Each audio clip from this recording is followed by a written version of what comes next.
Angah ni cip. Kau di mana di bola di mana situ tersembuh situ lah kau tersembuh. Nampak wah. Manggulai si lawak. Isi lawak. Ciri lawak. Ina ciri lawak baru kau dimakan. Tu apa tu nya? Iyalah pada lama ya samem.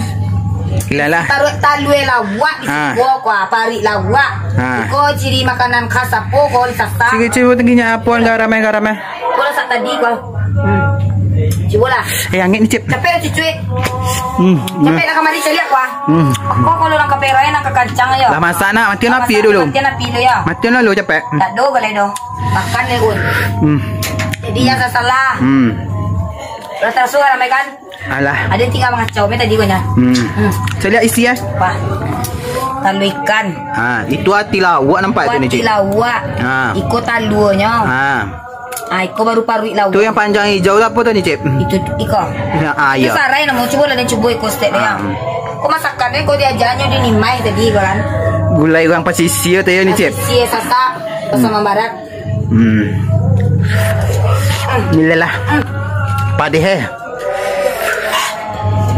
Oh biar sih makan dua ya. Ya. Mana nak kasih dulu lah. Nah. Mak. Surah masak. Aku buat. Kusuk ni cip tadi. Keluar lagi ni. Agak. Enggak ada. Emak kan gulai gudang pakai jariang. Kalau lawak. Padeh. Lalu kutu sate kong. Lama sangat sana. Aduh dah.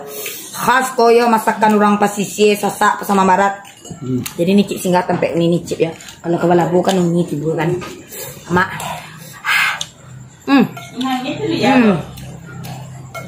Udangan. Engkau dulu kau dah. Ni. Lama boleh ni. Mari dulu ya. Bumbunya biasa banyak ni. Nak tanya bumbu ni. Asam. Langkok. Tu ni tu yang masak. Wah. Nak masak lama nang sana.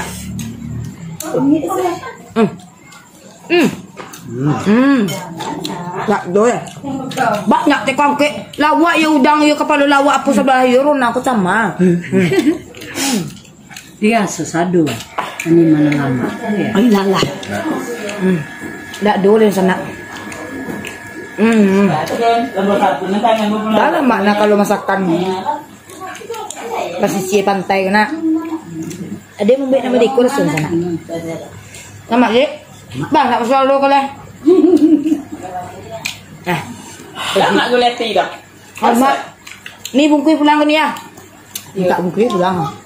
Kau jangan leun. Tak tahu jangan le. Rona nak beli apa? Lawak mata. Gila bah. Gimana kau lihat tak tu? Tengok aku sampai. Mak sana. Gila lah. Mak sangat. Padeh. Ni jadi cip. Enggak, senyum. Tadi bikin sana. Kalau ke sasak, kayak makan si kuang. Ikan bakarnya baru segar, udangnya segar.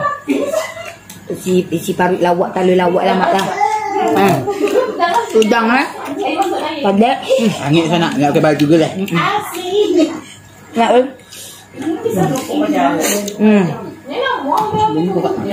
Mang abang biak dah. Sama. Nak dah sana ya. Makan kami dia. Kulit ini cik sana main sesak. Kau singgah kau mau nimai dia. Udang lagi. Sampai udang mah. Kau pun yang udang. Sakit pantainya. Kolam udang lagi belakang kau. Kolam udang kau. Banyak. 15 kilo ya. Udang kelong tu 15 kilo. Milih selama. Sama kan? Ada. Habis. Hingga pada. Kalau pengen sama boleh. Bukan. Tidak dah. Nggak tahu dia tadi. Nak ikut ke dah? Lah sana ya dicilok talu dan diun.